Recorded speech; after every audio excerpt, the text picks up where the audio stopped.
¿Cómo andan todos?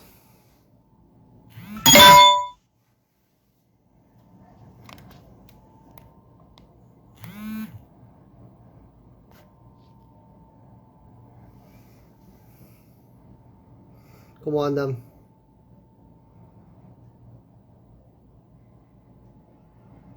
Ahí veo que se están conectando de a poquito. Hoy tenemos un vivo especial porque vamos a hablar un poco de los primeros pasos en lo que sería el ejercicio profesional, ¿no? En relación al derecho laboral.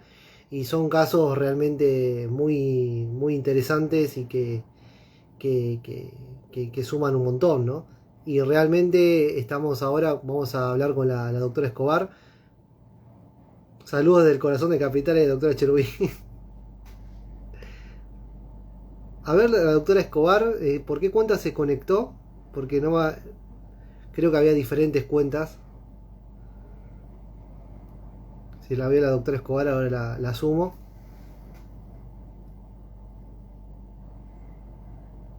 Que me envíe la solicitud y yo la sumo al vivo, así que no hay problema. Ahí la veo la doctora.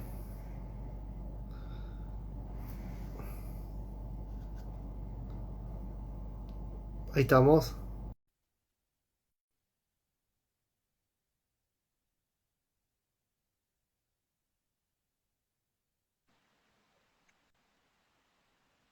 Sergio, ¿Cómo va? ¿Todo bien? ¿cómo va? Bien, por suerte. ¿Todo tranquilo? Todo tranquilo. ¿Vos? Bien, cansada, pero... Mucho laburo.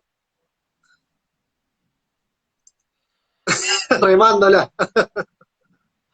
Ay, sí, la verdad que sí. Así que bueno, les mandamos un fuerte saludo a todas las personas que se están conectando, a todos los colegas que estuvimos ahí haciendo un poco de difusión, un trabajo de difusión. Y Bien. realmente esto que yo le estaba comentando a los colegas que es un taller muy importante porque la mayoría de los casos, también para nobles abogados, estudiantes y todo, tienen que ver básicamente con el derecho del trabajo. Entonces, me parece que es interesante que obviamente te convoqué a vos porque sos la más indicada en este sentido, porque yo he visto en los grupos de WhatsApp y en todo momento que siempre estás ayudando a los colegas y interviniendo constantemente como para que los colegas puedan desandar o puedan de alguna forma llevar adelante un caso particular, complejo o simple, no importa, sino que lo importante es tratar de ayudarnos entre todos y que exista una retroalimentación Obvio. constante, ¿no? Esa es la realidad. La doctora Escobar es abogada recibida hace más de 12 años y se especializa específicamente en la rama del derecho laboral, despidos y trabajo no registrado. Así que bueno, doctora, la dejamos a usted para que se explaye en lo que tiene que ver con esto del taller de iniciación profesional en virtud o en relación de la rama laboral, ¿no? Bueno, gracias por la introducción. A ver, yo colaboro mucho en el grupo, sé lo difícil que es tener a alguien que a uno lo guíe. Al principio, cuando uno se recibe, se rompe la cajita de cristal y ve la realidad, que todo lo que uno aprendió y se nutrió en la universidad no existe. Chicos, no existe. Nada que ver a la realidad. Uno va aprendiendo con los golpes y está bueno tener a alguien que a uno lo guíe y le diga, puedes ir por acá, en virtud de que si bien el derecho tiene diferentes ángulos para una misma situación, uno ese mismo problema, dependiendo de vos lo podés ver de un lado, yo lo puedo ver del otro, y no significa de que tengamos la razón absoluta, sino que vamos a encontrar diferentes posibilidades y en base a eso uno va a aplicar la que sea la adecuada para el caso y teniendo en consideración y en cuenta todas los materiales que uno tiene para poder trabajar y poder defender el caso y tener un resultado fructífero, porque convengamos que todo bien, uno quiere ayudar, pero uno vive de esto. Si al cliente le va mal, obviamente no vamos a cobrar la billulla, que es lo que nos interesa y que podemos nosotros poder sobrevivir. ¿Sí? El taller bueno, que el doctor Loy me convocó, es más que nada, es todo el tema de cómo es una entrevista con el cliente, cómo es el intercambio telegráfico, que veo mucha consulta con respecto a eso, y cómo es el confeccionamiento de demanda. A ver, en primer lugar, la entrevista con el cliente, uno tiene que ser lo más sencillo, posible con el cliente. La parte del lenguaje jurídico la tienen que usar en el juzgado, con los letrados, hasta mismo si uno habla con otro colega, tiene que ser expeditivo. Sí, con un juez, hablar con un vocabulario jurídico, porque eso también a uno le genera la formación de cada uno y se va haciendo conocido dentro de lo que es el ámbito judicial. Y por otro lado, con el cliente uno tiene que ser lo más sencillo posible. ¿Por qué? Porque el cliente no tiene conocimiento de derecho. El cliente tiene esa ignorancia en el derecho, ¿sí? Que no digo la palabra ignorancia en forma despectiva, sino que no conoce, no sabe cuáles son sus derechos, no sabe lo que hacer. De repente y porrazo al tipo le llegó una carta de documento en donde le dijeron no venís a trabajar más y se ve en una situación que está pensando, ¿qué hago? Me quedé sin trabajo, tengo una familia que mantener, no sé qué hacer. ¿Quién me puede ayudar? ¿Y quién mejor que nosotros? Más allá de lo que digan de nosotros, sí, somos cuervos, pero vivimos de las desgracias ajenas, es así, pero alguien tiene que hacer el trabajo sucio. Y a veces es trabajo sucio y a veces es defender causas, porque ahí yo tengo dos visiones. Una tenemos en donde los trabajadores son realmente los afectados y otra en donde a veces el trabajador se abusa del empleador y le busca la vuelta. Entonces, están los abogados que defienden ambas partes y siempre hay que tratar de llegar a la verdad, por algo ponemos en la justicia. Entonces, con respecto a la entrevista con el cliente, uno tiene que ser lo más sencillo posible. Primero y principal es tomarle todos los datos personales, nombre y apellido completo, DNI, domicilio, absolutamente todo. Luego de eso es dejarlo y preguntarle qué fue lo que le pasó, obviamente para nosotros más o menos ya ir encajando qué problema es, qué es lo que le vamos a tener que contestar. Entonces, luego de que el cliente se expresa, uno tiene que anotar la descripción de los hechos, qué fue lo que le pasó, va a tomar también nota de toda la parte laboral, su fecha de ingreso, quién era, un ejemplo, caso normal y ese trabajo en negro. Uno, si es un abogado que recién arranca, lo primero que es, le atosiga, porque lo primero que está pensando en su cabeza es, ¿qué le digo al cliente? Nada. Al cliente no hay que decirle nada.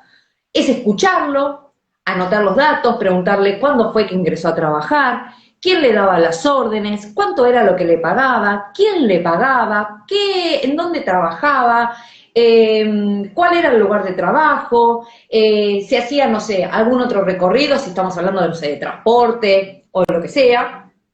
Independientemente que después el abogado va a hacer un trabajo tipo inspector gadget de averiguar por la empresa, pero uno va a escuchar al cliente, ¿sí? Le va a preguntar en dónde era su domicilio laboral, y en base a eso, al ser, en este caso, un ejemplo, el trabajo en negro, totalmente negro, o sea, por el artículo 8 de la 24013, en este caso, al trabajador no le corre ningún plazo. No hay ningún plazo que le corra atrás, que le esté jadeando como un perro Rottweiler, que hay que hacer urgente un telegrama. ¿Por qué? Porque el trabajador está totalmente en negro, no le va a llegar ninguna carta o documento de despido, porque sería reconocer una relación laboral y tienen cocinado el caso, ya está, el caso está ganado. Sencillo, corta y simple. Pero, entonces en ese caso uno lo escucha y le va a explicar que bueno, que uno tiene que ver el caso, lo tiene que analizar, tiene que hacer una averiguación, ¿para qué? Para poder empezar a hacer el intercambio telegráfico, ¿sí? Lo más detallado posible. ¿Por qué? Porque el intercambio telegráfico es la base del juicio, ¿sí? Es una mini demanda chiquitita, relato de los hechos. Después en la demanda uno lo va a desasnar y lo va a explicar, ¿para qué? Porque uno ya lo está explicando para el juez, pero acá le estamos explicando al que le estamos enviando la intimación, a decirle, vos no hiciste esto, me tenés en negro, no me pagás, me debes plata, y si no me pagás, yo me considero injuriado y despedido y te voy a iniciar una causa judicial. Es así. Es lo más corto y sencillo, pero hay que entregar la mayor cantidad de datos posibles. ¿Por qué? Porque eso después, cuando lleguemos a la parte de confeccionamiento de demanda, lo tenemos que probar. Todo lo que nosotros pongamos en una demanda, todo lo tenemos que probar. Y es pensarlo. Es un juego de ajedrez. El derecho es ajedrez. Es pensar qué movimiento puedo hacer yo y en 5 minutos pensar qué movimiento hace el otro, qué movimiento hago yo y qué movimiento va a hacer el otro y cuál va a ser mi tercer movimiento. Listo, es eso, es un juego de ajedrez. Entonces, uno le va a decir al cliente que tiene que analizar el caso, fijarse. Diferentes son, por ejemplo, situaciones cuando el trabajador sí está en blanco, defectuosamente o no, o está correctamente, y no lo dejaron ingresar a su domicilio laboral, a que preste sus tareas. Le cerraron la puerta y le dijeron, vos no entrás. Bien, ahí sí le empieza a correr un plazo. ¿Por qué? Porque si a él no lo dejan entrar, entonces en ese caso a él lo pueden considerar, a él me refiero al trabajador, como un despido con causa. ¿Por qué? Porque hizo abandono de sus tareas. Y uno ahí sí tiene que actuar rápido. Lo van a aprender a hacer. En su momento es pedirle al cliente que envíe un recibo de sueldo. ¿Por qué? Porque ahí va a estar la dirección del domicilio laboral. Sí, independientemente que el trabajador preste o no sus tareas.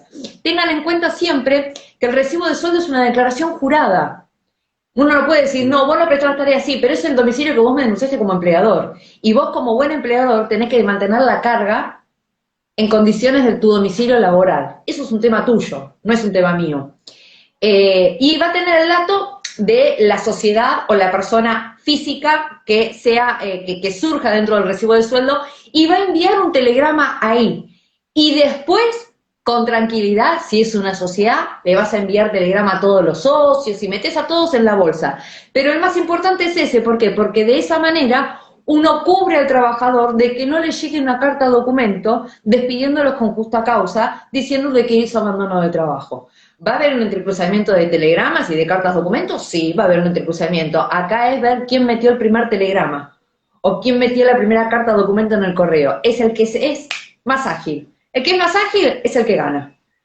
Entonces, una vez que nosotros tengamos todo, nosotros le vamos a explicar, le vamos a decir, le tenemos que dar al cliente esa seguridad de decirle, quédate tranquilo, estás protegido, hay un problema, hay una solución. No es una solución rápida, es una solución a veces hasta largo plazo, se puede derivar en juicio. Lamentablemente después ahí los juicios a veces un juicio bien llevado dura entre 4 o 5 años, pero también depende mucho del juzgado que nos toque, que despachen rápido o no, de los peritos que acepten intimar, todo eso conlleva un proceso en el desarrollo del juicio. Entonces, básicamente es eso. Y después, por último, igualmente de todo lo que yo estoy hablando, chicos, yo después si quieren me escriben, no hay problema, dejo mi mail y tengo todo un archivo de Word para mandárselos, eso no hay ningún tipo de problema. Y después, por último, queda a decisión y a criterio de cada uno, y dependiendo de la relación que uno tenga con el cliente, de firmar o no un pacto de quota litis. El pacto de quota litis es básicamente asegurarse los honorarios, ¿sí? Explicándole siempre al cliente que por ser letrado patrocinante de la parte trabajadora, uno cobra el 20% del actor y uno cobra también el 20% de la parte demandada. ¿Por qué? Porque hay muchos clientes que te van a decir, no, yo no te tengo que pagar porque la demandada te paga. No, vos a mí me tenés que pagar porque vos obtuviste tu capital gracias a que yo intervine. Y la otra parte, simplemente a mí me tienen que pagar, ¿por qué? Porque yo agarro y digo, hola, soy la abogada de la parte trabajadora. Lo que se cobra son a la otra parte lo que se denomina honorarios profesionales, la firma. ¿Por qué? Porque uno al firmar tiene una responsabilidad. Yo, por ejemplo, no puedo alegar ignorancia. Si yo me mando a hablar mal y pronto, un cagadón enorme, yo no puedo decir, no, yo no lo sabía. No, yo como especialista en derecho, yo no puedo alegar ignorancia en el derecho. Una persona, ejemplo, no sé, mi marido, que no es abogado, sí puede alegar ignorancia en el derecho, porque él no es especialista, él no está recibido, yo no puedo alegar eso. Entonces, eso va a depender mucho de la relación con el cliente. Yo hay clientes en los cuales le hago firmar el pacto de quota litis, hay otros que no, la gran mayoría no le hago firmar, porque es una relación que yo hace tiempo que por ahí los conozco, tienen un problema, como tampoco les cobro la consulta, yo cobro al finalizar mi trabajo.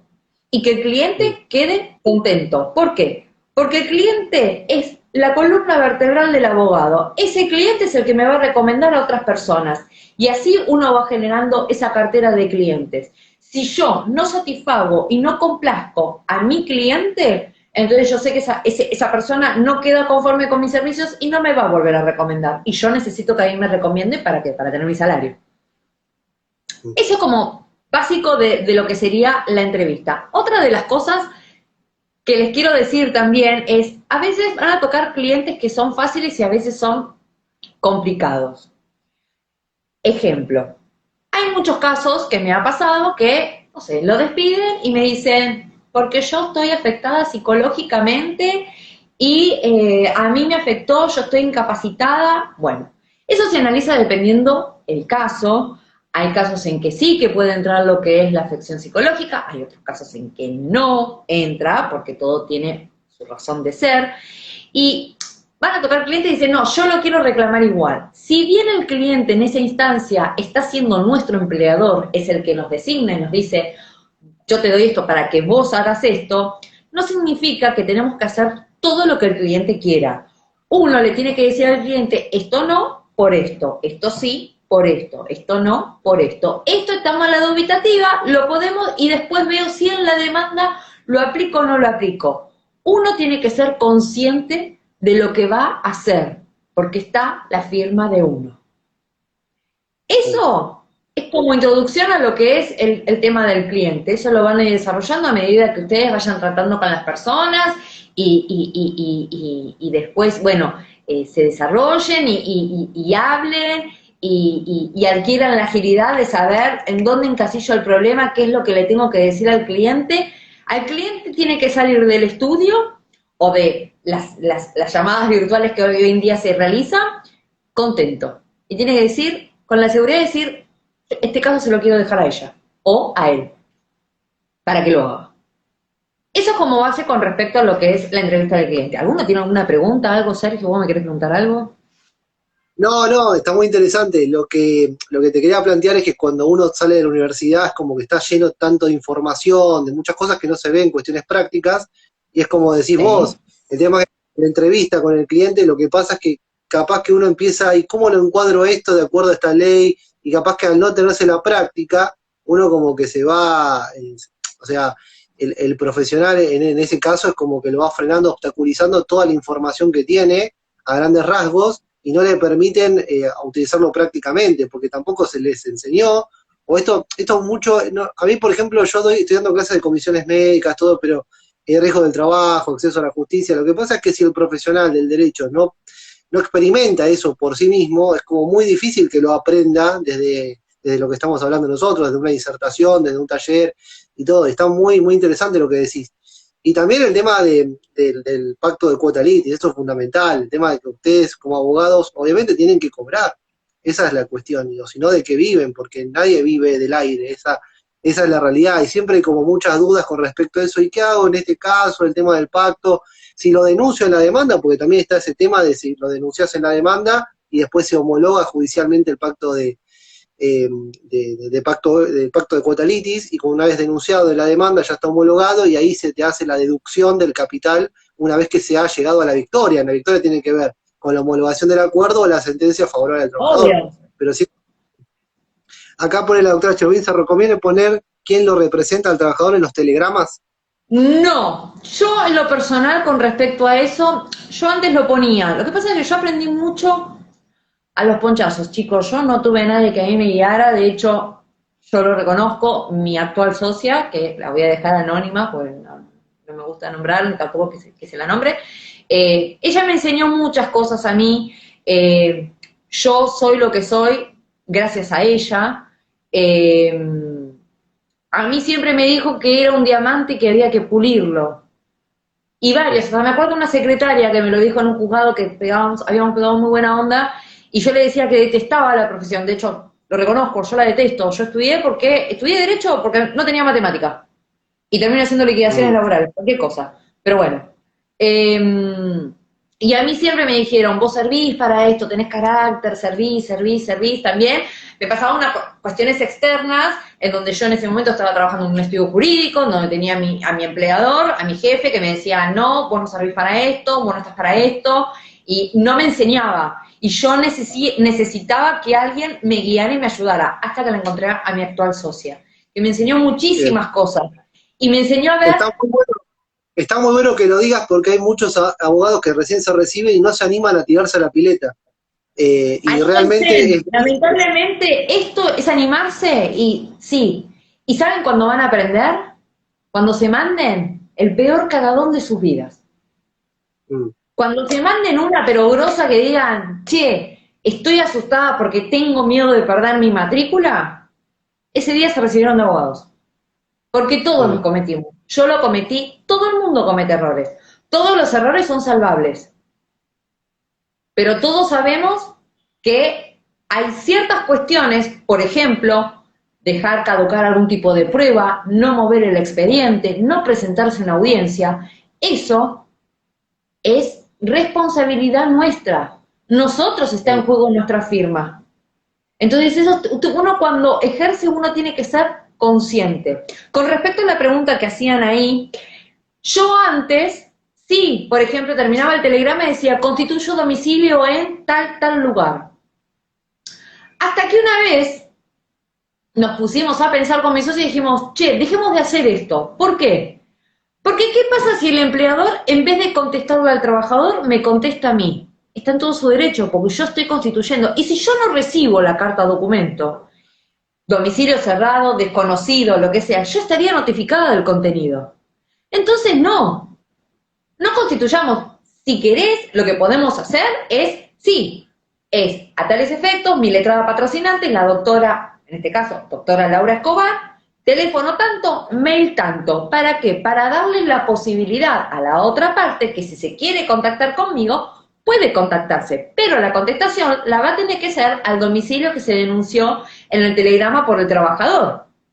El trabajador va a tener la carga y la responsabilidad de recibir esas misivas. Porque a veces me ha pasado una vez que una chica me había denunciado, listo, perfecto, yo le puse su domicilio y a las 2 semanas me dijo, ay, me olvidé de avisarte que me mudé. Es responsabilidad tuya, no es responsabilidad mía. Entonces, si bien hay que proteger al trabajador, también protéjanse ustedes. Porque siempre lo digo, cuando el trabajador, las cosas salen bien, el cliente va a decir, yo soy el campeón. Y cuando las cosas hay algo que sale, la culpa la tuvo el abogado. Siempre la culpa la vamos a tener nosotros. Entonces, dejar las cosas en claro. Si el trabajador va a hacer algún cambio de domicilio o algo, listo, perfecto, me tenés que avisar. Si no, yo voy a denunciar el domicilio que vos, o surja de tu DNI, o que vos me estés denunciando para que a vos te remitan la contestación. Yo no me voy a hacer responsable. Yo me hago responsable de lo que pongo dentro del telegrama y tratar de conversar con la otra parte. Ahora, después, si vos no cumplís, no aceptás, salvo que yo te diga, mirá, un ejemplo. En el caso que estábamos diciendo, el actor no lo dejaron entrar, por ejemplo. Listo, le digo, andate al correo y tenés que escribir esto y esto y esto. Y si al correo va alguien a tu casa, decirle al trabajador que no atiendas para nada. No atienda, que vuelva, deja primero que se notifique el empleador de tu telegrama y después sirve, después recibí todo lo que vos quieras. Pero primero deja que se reciba. Entonces vos no entregues nada. ¿Por qué? Porque la carga procesal, si bien del domicilio es mantenerlo en condiciones, sobre el que más pesa es sobre el empleador. El empleador es un comerciante, tiene conocimientos comerciales, no puede decir, ay no, yo cambié el domicilio. En cambio el trabajador, sí, porque el trabajador no sabe nada. ¿Qué más? ¿Me estaba preguntando algo? A ver. Estamos hablando acá con respecto al intercambio telegráfico, si hay alguna posibilidad, ¿viste? De cubrirse en el sentido de que un abogado, por ejemplo, hace un intercambio telegráfico y resulta que después ese cliente se va con otro abogado ya con el intercambio hecho. ¿Hay alguna posibilidad de cubrirse de eso? ¿O sí, no sé? me ha pasado. Me ha pasado y lo he resuelto así. Dentro del convenio, el pacto de cuotas, a ver, puede pasar que sí, uno... Agustín, espérame. Agustín, ¿qué? Anda para allá, acá está. Bueno, ¿acá? Bueno, anda con papá. Ya está, anda con papá. Anda con papi. Dale, que estoy dando la charla. Después venís. Perdón, chicos. A ver, puede pasar lo siguiente. Puede pasar que uno para asegurarse el dinero, vamos a suponer, del intercambio telegráfico, es el cliente lo envía, me lo tenés que traer. Perfecto. El intercambio telegráfico original lo quiero yo. Si vos te querés ir con otro letrado, no hay problema, el intercambio telegráfico lo tengo yo. Me lo pagás y te lo llevas. y se Perfecto. le entrega una nota que fulano de tal le entrega la documentación que fuera a fulano de tal, DNI número tanto, y se le detalla dentro de esa nota toda la documentación que se le entrega, si es original, si es copia, todo, absolutamente todo. Y los hago firmar 2 ejemplares, uno me lo quedo yo y otro se lo queda a la persona. Una vez que se lo lleva, listo. Si hay algo que no está y es un asunto tuyo que fue documentación que a mí no me entregaste, yo me cubro. Claro. Otra de las cosas que pueden hacer es que dentro del pacto de cuota litis pueden poner una cláusula que es más que nada por ahí para asustar si quieren. No se hace, pero bueno. Es en donde pongan que en el caso de que la persona decida cambiar de patrocinante por cuestiones propias, no sé, porque el primo se recibió y quiere que el primo le siga la causa, no hay ningún tipo de problema, pero se abona el trabajo elaborado por el intercambio telegráfico, los telegramas, la consulta, y le ponen el importe que ustedes consideran que vale su trabajo. ¿Sí? Si bien acá hay muchas cosas que se manejan por el IUS o se manejan por el UMA, ¿sí? Eso va a depender de cada uno. Y si ese pacto de cuota litis está firmado, buenísimo. Yo en lo personal, el pacto de cuota litis, hay muchos abogados que solamente hacen firmar uno y se lo queda al abogado. No, yo hago firmar uno que me queda a mí y otro que se lo queda el cliente. Porque esa también es una forma de obtener la confianza del cliente. Que yo no es que le estoy haciendo firmar algo raro, que estoy haciendo algo incorrecto. No, vos tenés que saber, y yo antes de hacérselo firmar, yo se los leo y se los explico lo más sencillo posible. Hasta el último punto que habla de si vos no me pagás todo, dónde constituimos domicilio, dónde se va a ejecutar, y siempre se los digo, te lo leo, pero te lo explico sencillo. Si vos no me pagás, yo te busco por cielo, mar y tierra y te ejecuto todo hasta que vos me termines de pagar lo mismo. Es eso, pero lo tengo que poner por protocolo. Es una forma que yo tengo de también defenderme y también de asegurarme mi sueldo, porque si no, yo trabajo, pero por amor al arte, como recién hablábamos, yo no vivo del aire, vivo de esto. Que uno puede estar o no de acuerdo cuánto es lo que cobra un abogado, si cobra bien, cobra mal, si es mucho o es poco, pero bueno, son las reglas del juego. Esto es lo mismo que cuando uno va a un médico particular. A vos te dicen, la consulta es 1.000 pesos. ¿Te puede gustar o no? Si no te gusta, te vas a otro. Si te gusta, tenés que pagarle los 1.000 pesos. Es así, no hay mucha discusión. Lo mismo pasa con el abogado. Si no te gusta, tenés una cartera grande de clientes y grande de abogados como para ir y averiguar. Ahora, si vos venís a mí, son mis reglas, es esto, yo te ofrezco esto. ¿Lo aceptás? Buenísimo. ¿No lo aceptás? Nos vemos en Disney. No, obvio, porque acá estaban diciendo, justamente la doctora Cherubí estaba hablando y diciendo que algunos abogados consideran que el intercambio no debería cobrarse, pero en situaciones excepcionales como la que estamos planteando, realmente pasar, porque o sea, esta situación puede generar mucha frustración para el profesional, porque vos Obvio, te yo el matás. intercambio telegráfico no lo cobro. Al único Claro, que yo le cobro las cartas documento es cuando me viene a ver por parte empleadora. Por claro, parte otra trabajadora cosa. yo no cobro nada. Por parte empleadora sí, yo le cobro consulta, cada carta documento, la contestación, mitad en el momento, mitad al final cuando venís a firmar, y después si llegamos a arreglar, yo te cobro el 20% del capital que se arregle. Y si es provincia, más el 10% del IUS, el de aportes, y si es capital, nada, es el 20%. Punto. Pero Y con sí respecto, cobro. eso es fundamental también, porque obviamente que el poder adquisitivo es diferente, ya te manejas con otro tipo de poder adquisitivo.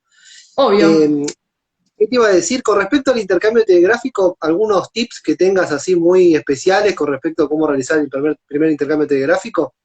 Sí, con respecto al intercambio telegráfico, chicos, lo que tienen primero que saber son 2 cosas. Una, el intercambio telegráfico tiene 4 pasos.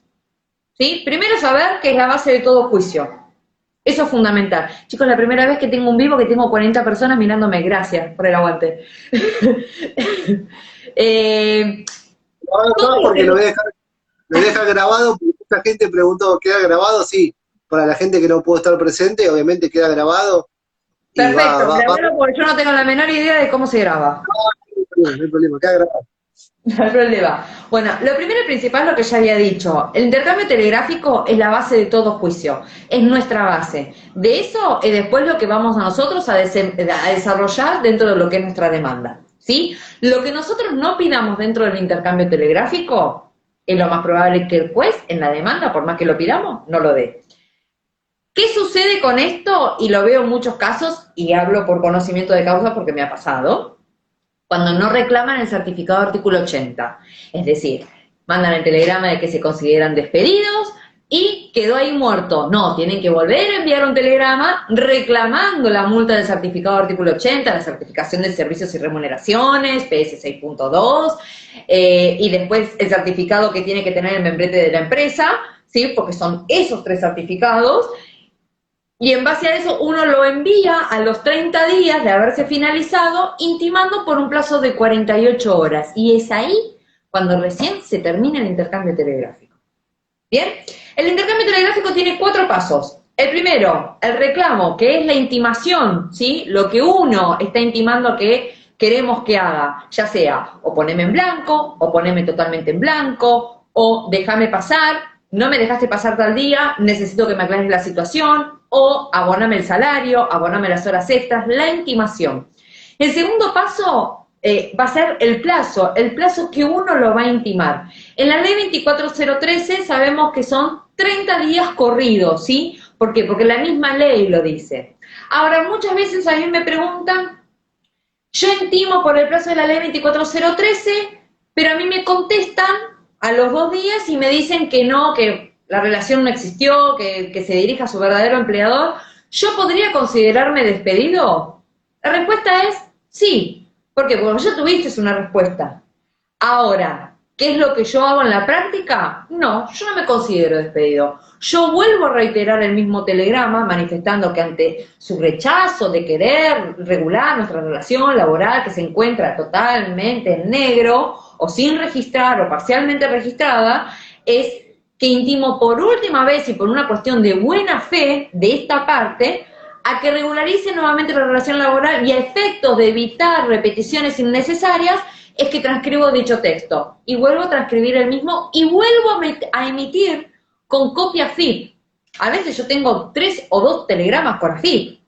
El primero tiene que ir de cabeza, pero el segundo también lo vuelvo a enviar, porque es una buena fuente al juez. Che, yo tengo buena fe de la parte, pero este me sigue negando, y no. Y dejo pasar recién ahí, me podrían contestar y decir, no, nada que ver, no tenés nada que ver conmigo, me podría considerar despedida, pero en lo personal, yo dejo pasar esos 30 días, doy efectivo ese cumplimiento que me establece la ley 24013, y una vez que se cumplieron los 30 días corridos, recién ahí yo me voy a considerar despedida. Porque también es una cuestión ganga y pichanga de que mi fecha de ingreso no va a ser, supongamos estamos en abril, no va a ser en abril. Van a pasar los 30 de abril, me entra un mes más, y a veces ese mes que pasó, a mí me permite que si son, no sé, 4 años y estoy por cumplir los 3 meses, me entra un año más. Porque la ley me dice que la indemnización por antigüedad, si supera la fracción mayor a 3 meses, se computa un año. Entonces ya no son 3 años, van a ser 4 años. Y la liquidación me va a cambiar. ¿Por qué? Porque la fecha de egreso va a ser en mayo. Claro. Son cuestiones que uno las va aprendiendo y que va diciendo, a ver, ¿cómo puedo hacer? Porque pasa mucho esto cuando te tocan casos que la relación está en periodo de prueba. Vos sabés que en periodo de prueba cobrás ganga y pichanga. Yo en lo personal no lo agarro. Agarré 2 en pandemia, ¿por qué? Porque estaba la prohibición de despido y lo pude revertir, que a ella no la podían despedir. Y lo pude hacer. Pero uno eso lo empieza a aprender cuando tenés así gente que está en periodo de prueba y empezás a contar los plazos. Y yo lo voy a considerar despedido acá, entonces ya pasó los 3 meses y entra el año, entonces le puedo pelear el año. Y ahí el número ya es distinto. ya te interesa hacerlo, te haces con más ganas la liquidación, el número de esto lo podemos arreglar, siempre hablar, en lo personal yo al cliente nunca le muestro la liquidación, sí le digo un día antes, mira, a mí la liquidación, sin multa, sin nada, porque obviamente en la audiencia, tanto del SECLO o en la audiencia artículo 80 en capital o la 25 en provincia, que es como conciliatoria, las multas, diferencias salariales, todo eso no entra. Entra lo que es la parte de indemnización remunerativa, indemnización por antigüedad, preaviso, sobre preaviso, aguinaldo, proporcional, las vacaciones no gozadas, días laborados y para de contar, que es dentro de esos rubros el más importante, el que más pesa, es la indemnización por antigüedad, que es lo que nos va a dar a nosotros, a veces se nos brillan los ojitos y decimos, che, ya qué lindo número. Claro. Como para hacerlo. Bien. Otra de las cosas con respecto al intercambio, ¿hay alguien que preguntó algo por el estilo? Chicos, ustedes avísenme pues.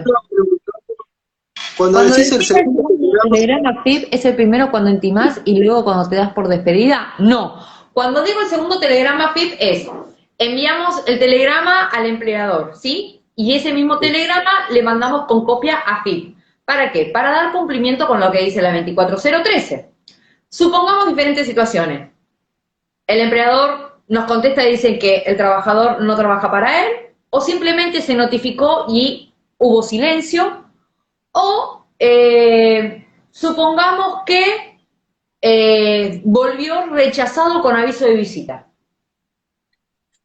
Seguido a eso, yo voy a volver a intimar y voy a transcribir, voy a explicar qué fue lo que me contestó el empleador, rechazar, punto por punto, o que en virtud de lo informado por el Correo Oficial de la República Argentina, que dicho telegrama número tanto, de fecha tanto, volvió con el aviso de cerrado con aviso de visita, desconocido, rechazado, lo que sea, voy a volver a transcribir el texto, y en base a eso, ahora vamos a hablar de la teoría de la recepción, que también eso me preguntan muchísimo, y en base a eso, yo lo voy a volver a reiterar al empleador, y voy a volver a enviar ese texto, ese segundo texto, a FIP, porque a FIP le estoy volviendo a notificar, mira que el empleador tanto me contestó esto, me rechazó, me lo desconoció, lo que sea, y le estoy volviendo a reiterar de que registro nuestra relación laboral.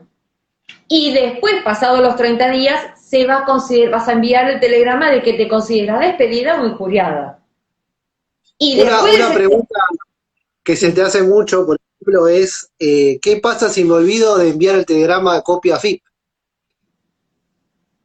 A ver, la ley lo que dice es tenés 24 horas para mandarlo. Está también la posibilidad de hacerlo mediante la ventanilla de AFIP. Perfecto. En lo personal, yo no confío en la ventanilla de AFIP. Yo soy muy mal pensada, yo prefiero el papel. Lo podés, si quieren, otra de las cosas que preguntan, lo pueden enviar a Balcarce, lo pueden enviar a Irigoyen 370. ¿Por qué? Porque es toda la misma manzana. Lo que pasa es que hoy actualmente la puerta de Irigoyen 370 está cerrada y solamente dejan pasar por Balcarce. Pero que lo manden a Irigoyen 370 o Balcarce es exactamente lo mismo, porque AFIP es toda la manzana ahí enfrente de la Casa Rosada, ¿sí? Entonces es exactamente lo mismo. Entonces, si ustedes se olvidan, vamos a suponer, viene un cliente hoy a las 8 de la mañana para el tipo ir al correo a las 10. Y yo me olvidé de dar el correo de AFIP, lo llamo urgente, le digo, venite urgente ya, que tenés que enviar antes de las 6 de la tarde el de AFIP. Listo, entró el de AFIP, entran los dos juntos. Tiene que entrar dentro de las 24 horas. Ahora, supongamos que por la inexperiencia ustedes le envían el telegrama al empleador y a los 2 días se acuerdan de que se olvidaron de AFIP, mándenlo. Después lo van a escabullar dentro de lo que es la demanda. Pero si tienen un juez que es vivaracho, o del otro lado hay un abogado en la parte empleadora que es vivaracho, y se los va a hacer caer, y les puedo asegurar que la multa no entra. Así que hagan las cosas despacio. ¿Quién más? ¿Alguien más preguntó? No. ¿Alguna pregunta acá más? ¿Alguna pregunta? Gracias, chicos, por todo lo que me dicen. Yo tengo muchas preguntas igual, por eso más o menos te voy tirando algunas, y por lo que veo que se pregunta generalmente en el intercambio telegráfico. Por ejemplo, también había muchas preguntas con respecto a las situaciones que se pueden vivir, ¿no? O sea, por ejemplo, cuando el telegrama es como la teoría de la recepción, que vas a explicar también, el tema de cuando viene rechazado el telegrama, ese tipo de cuestiones que se deben hacer, cuando, por ejemplo, no llega a la zona de reparto del correo. Sí. Con respecto al intercambio telegráfico, lo que tienen que saber es lo siguiente, que es lo que vos recién nombrabas, el tema de la teoría de la recepción. Muchas veces preguntan, che, me vino rechazado con aviso de visita, desconocido, ¿está notificado, no está notificado? ¿Qué onda? Todo depende de a quién representen. La teoría de la recepción va para ambas partes, tanto para la empleadora como para la trabajadora. ¿Cuál es la diferencia? Que recién lo nombrábamos, es que la empleadora no puede decir, yo no sabía. ¿Por qué? Porque la empleadora, como dije, tiene conocimientos comerciales. Se supone que sabe un poco más de la parte de derecho, si constituye una sociedad y es presidenta de una sociedad, se supone que sabe que tiene que constituir un domicilio legal, que va a estar en AFIP, va a saber.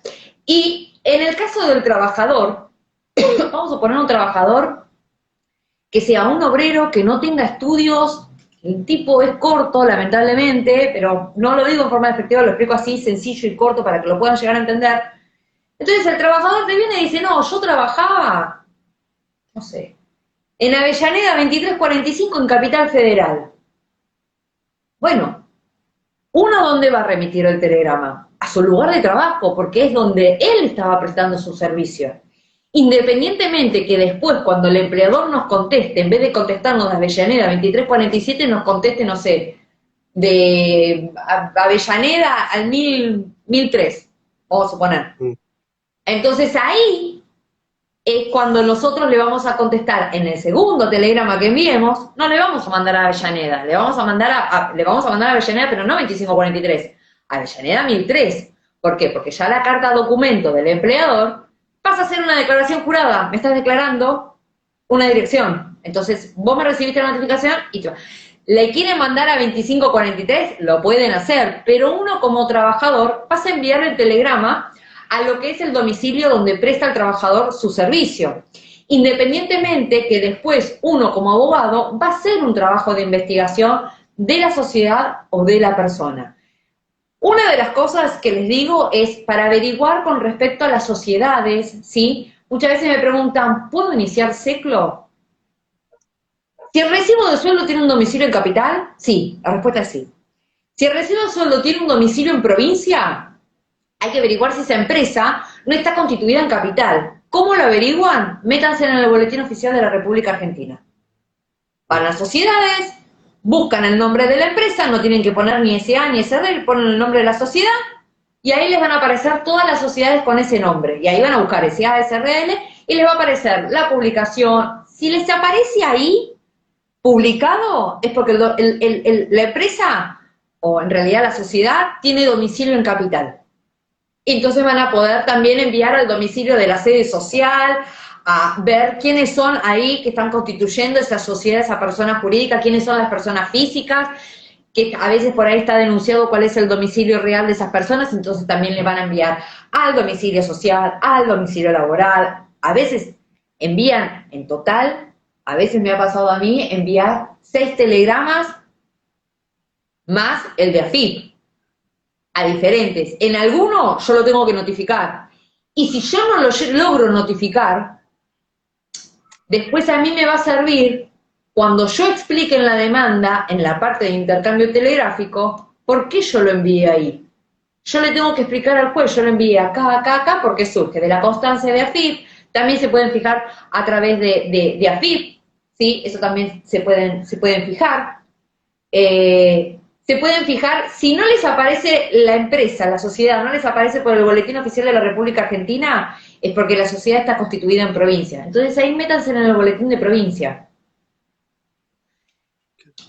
Es muy importante lo siguiente, Google es un gurú. Ustedes le preguntan cómo tengo que respirar y Google les va a decir cómo tienen que respirar. Pregunten en Google, busquen en Google, porque hay muchas cosas. Como también muchas veces me ha pasado, y me pasa a veces por ahí con los traslados de demanda, cuando no lo puedo notificar, no lo puedo notificar, no lo puedo notificar, y busco, saco informe privado, y tengo un juez que tampoco me ayuda. Bueno, otra de las cosas que yo hago es que busco al demandado, porque algún juicio debe tener, a través del PJN. Mm. O me tomo el laburo de meterme en la MED, yo ya sé dónde tiene el domicilio, lo voy a buscar en esa jurisdicción, vamos a suponer Moreno, y empiezo a buscar al demandado, tribunal por tribunal, hasta que lo encuentro. Cuando encuentro una contestación de ese demandado y encuentro el poder. Y ahí me va a decir la dirección y me sirve también como para decirle al juez, ¿ves que el tipo vive acá? Permitime bajo responsabilidad. Todo eso busquen, tienen que buscar, es abrir la cabeza, decir, ¿cómo puedo hacer para notificarlo? Me estaban preguntando algo, a ver. Ahí yo te digo, mirá. ¿Qué sucede Dice, cuando ¿qué el es? empleador constituye domicilio en su estudio de abogado? ¿Se responde a su domicilio? Sí, yo lo respondo a los dos, tanto al domicilio del abogado o del letrado apoderado, como también lo respondo al domicilio nuevamente del empleador, pues se supone que si notificaste de mi primer telegrama, te notificaste y se lo mandaste a tu letrado, así que yo lo notifico a los dos. Y de hecho, al final del telegrama, lo que pongo es, asimismo, se informa que se remite dicha contestación, vamos a suponer, se la estoy escribiendo al empleador, a su letrado fulano de tal, al domicilio tanto. Y al abogado le pongo que remití la contestación a su cliente fulano de tal en el domicilio tanto, para que sepan.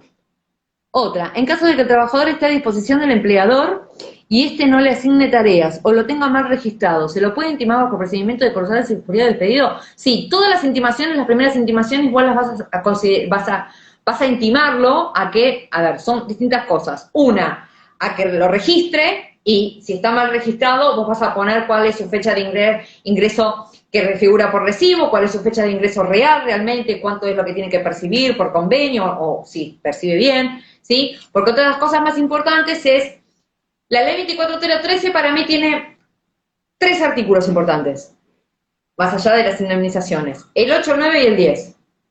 El 8 va solo, es cuando el trabajador no existe, es un fantasma, no sé quién sos, acá no estás.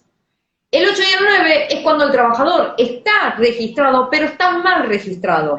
Entonces, ya sea por la fecha de ingreso o por su salario que es inferior al convenio. Entonces, la pregunta que siempre a veces por ahí me dice, ¿puede ir el 8 y el 9 juntos? No. Cuando uno reclama por el 8 y por el 15, punto. Y si está defectuosamente, puede ir el 9 solo, el 10 solo o el 9 y el 10 juntos. Porque muchas veces pasa que se dan las dos situaciones. La fecha real no es la que está declarada en el recibo y el salario no es el que es el que establece el convenio colectivo. Perfecto. El tema de la dación de trabajo también es una de las obligaciones principales del empleador. Por lo tanto, puede ser interpretado también como una especie de injuria grave. El tema de analizar qué tipo de... Hay injurias que vos siempre considerás, o sea, siempre se considera que tienen cierta gravedad, ¿no? Y hay otras injurias que, bueno, uno las puede llegar de alguna forma considerar graves, pero después en la sentencia te sale una sentencia en contra, ¿no? Por Obvio. ejemplo, el trabajo informal, obviamente ya se concibe por la jurisprudencia, doctrina, por lo que sea, como una injuria que reviste cierta gravedad como para producir la ruptura del contrato de trabajo. Entonces creo que... Igual después del último fallo que me pasaron... No, bueno, ahí hay un fallo de la Cámara que hablaba de que existía cierta complicidad o algo de así. parte del trabajador con respecto al trabajo no registrado. Estamos todos locos. Porque el tipo... Entonces, Porque son situaciones, por eso hay que analizar muy bien, porque en ese fallo lo que hablaba del tema del monotributista, el tema de los juicios con respecto al monotributo, primero que hay muchas cámaras en donde están siendo muy pro empleador, es lo que al menos yo estoy viendo. Y segundo, porque en ese caso particular, en ese fallo que hablaba con respecto a un trabajador que era monotributista, obviamente hay que ver el desarrollo del juicio, las pruebas y analizarlas, pero yo tengo muchos casos en donde al trabajador lo obligan a ser monotributista, ¿por qué? Porque se evitan de pagar cargas sociales, se evitan de pagar un RT, se evitan de pagar un montón de cosas. Y obviamente el ser monotributista también conlleva un gasto, ¿por qué? Porque el trabajador tiene que pagar, tiene que facturar, y para poder demostrar esa relación laboral que existe, que está bajo ese manto fantasioso, que es, sos monotributista como locación de servicio, pero cumplís mis órdenes, yo te digo cuándo te doy las vacaciones, yo te pago el salario, se demuestra mediante la facturación. La facturación tiene que ser pura y exclusivamente con esa empresa o esa persona. Los montos tienen que ser casi correlativos, pueden variar de un año a otro, pero tienen que ser sumamente correlativos, tienen que ser iguales los montos, y básicamente también se demuestra, al igual que el empleo no registrado, con testigos, ¿sí? Con testigos, no hay otra. ¿Por qué? Porque son los que te van a decir, sí, yo lo veía, me pasó en un caso, sí, yo lo veía porque yo trabajaba con él, y sí, a él lo obligaban a ser monotributista. O las órdenes se las daba fulano de tal que resultaba ser. Entonces, eso es sumamente importante, hay que analizar cada caso. Ese fallo, bueno, para mí es una vergüenza lo que puso el juez, pero bueno, habría que también ver el expediente y analizar a ver cuáles son las pruebas para lo cual el juez decidió fallar de esa manera. Igual le concedió un importe, pero bueno, de 7 millones trabajarlo así es un golpe fuerte. Claro, un golpe bastante complicado. Pero sí, hay algunos fallos que son bastante regresivos en ese sentido, ¿no? No son para nada protectorios, y uno tiene que estar preparado para las dos posibilidades. Siempre, esto es como una especie de péndulo, ¿no? Va para un lado o para el otro, dependiendo de los tiempos, la política, la economía, de un montón de contextos, que determina la tendencia jurisprudencial de la Corte Suprema de Justicia de la Nación, que siempre concibo que es una institución de corte netamente político, y después de ahí hacia abajo, porque hay muchos jueces que tampoco les gusta que se le diga juez superior o inferior, pero bueno, así está la estructura. Pero bueno, la realidad es que estas cuestiones tienen que ver mucho con el contexto social y político, económico y un montón de cuestiones, que hay una tendencia más pro empleador, como decías vos, o una tendencia más pro trabajador. Y en Capital Federal ahí ves unas tendencias tremendas en las cámaras, ¿no? Porque hay como mayor elaboración jurisprudencial en la cámara, porque una primera instancia es como una especie de primera línea que se comen todos los cachetazos, y en la Cámara laburan de otra manera, un poco más tranquilos y tal vez hasta más reflexivos, y ahí imponen como un corte netamente tendencioso hacia el empleador o hacia el trabajador. Obvio, y hasta mismo cuando uno va desarrollando un juicio, yo siempre le digo a los chicos, uno se va a dar cuenta dentro de los proveídos del juez de primera instancia para dónde tira de cierta manera. Si es pro empleador, pro trabajador, uno se da cuenta. ¿Y te das cuenta cómo? Bueno, cuando, no sé, presentan una pericial contable y la parte demandada la impugna, pide explicaciones y el juez dice, agréguese, tenga que ser presente para su oportunidad. Eso significa que el juez, chicos, se está limpiando, no le interesa. Claro. Ahora, cuando el juez le concede todo, le concede todo al empleador, va a decir, bueno, dale, yo me llego a olvidar de esto y a mí me tenés por caduca la prueba, y este se olvidó de esto y se le das una nueva posibilidad. ¿Qué onda? Independientemente de después cómo falle, pero uno con los proveedores se da cuenta, aunque sea el juez de primera instancia, que para dónde está corriendo, si para el lado A o para el lado B. Otra de las cosas que quiero decir con respecto al intercambio telegráfico, bueno, estábamos hablando, a ver, después estábamos hablando del tema del plazo, datos que denuncia el trabajador, es decir, si hay algo en negro, tiene que denunciar todo, ¿sí? Denuncia fecha de ingreso, cuál era su convenio colectivo, cuánto era lo que le pagaban en negro, cuánto era lo que A ver, ¿es viable un caso de sublocación contra un monotributista? Habría que analizarlo, hay que analizarlo. ¿Qué tema las injurias? Es un claro para la subordinación técnica, jurídica y económica. Sí, ahí está. Estábamos hablando, bueno, todos los datos que tienen que denunciar tanto el trabajador, quién le daba las órdenes, dónde le abonaban, quién, bueno, el convenio, el lugar de trabajo, por ejemplo, si les toca un caso en donde el hombre, no sé, realizaba con el vehículo de la empresa, denuncien el vehículo de la empresa, asesórense y verifiquen de que sea el vehículo perteneciente a la empresa, para poner el dominio y decir qué lugares, qué comercios iban, por qué zonas eran que trabajaba, lo máximo posible. Luego de eso, van a tener que, obviamente, informar que cumplieron y dieron cumplimiento con el artículo 11 de la ley 24013, que es, le avise a FIP. Y por último, es que en el caso de silencio u omisión o negativa, ante esa intimación que está haciendo el trabajador, obviamente ustedes se van a considerar injuriados y despedidos, ¿sí? O despedidos, pero yo generalmente pongo injuriado y despedido, después listo, después veo si reclamo injuria o no, dependiendo del caso. Bajo apercibimiento, bueno, de considerarse injuriados y despedidos y de aplicar la ley que corresponda, ¿sí? En virtud de que ellos se encuentran conculcando esas leyes laborales. Conculcando significa afectar. Me está afectando mi derecho como trabajador, ¿sí? Y que hasta tanto, por último, y que hasta tanto no cumplan con la intimación que yo le estoy haciendo arriba, o supra, hago retención de tareas. Entonces, de esa forma, uno pone un freno de mano y uno cubre al trabajador. Cuando a veces hay trabajadores que te dicen, yo no quiero ir más. Bueno, no vayas más, queda tranquilo. Te dice retención de tareas, no tenés que ir. ¿Por qué? Porque yo lo estoy intimando al otro, cumplime esto. Si vos no me cumplís con esto y no me cumplís con la plata que a mí me debes, yo no te tengo por qué ir a prestar mi servicio. ¿Bien? Bueno, con respecto después a lo que es el tema de sociedades, a ellos ya les dije, donde pueden buscar.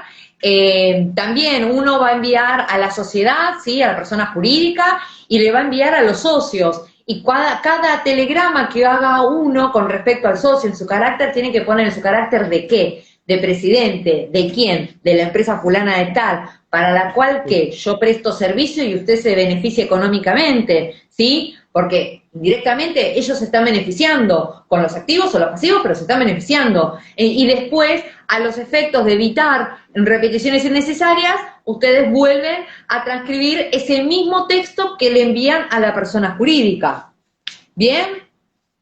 Y después, por último, que esto sí me parece importante, que es una pregunta que siempre hago con respecto a qué pasa con los trabajos terciarizados. ¿Sí? Los trabajos terciarizados, sí. A ver, es el mismo ejemplo que siempre pongo. Y quiero que alguno me conteste, hasta mismo vos, Sergio.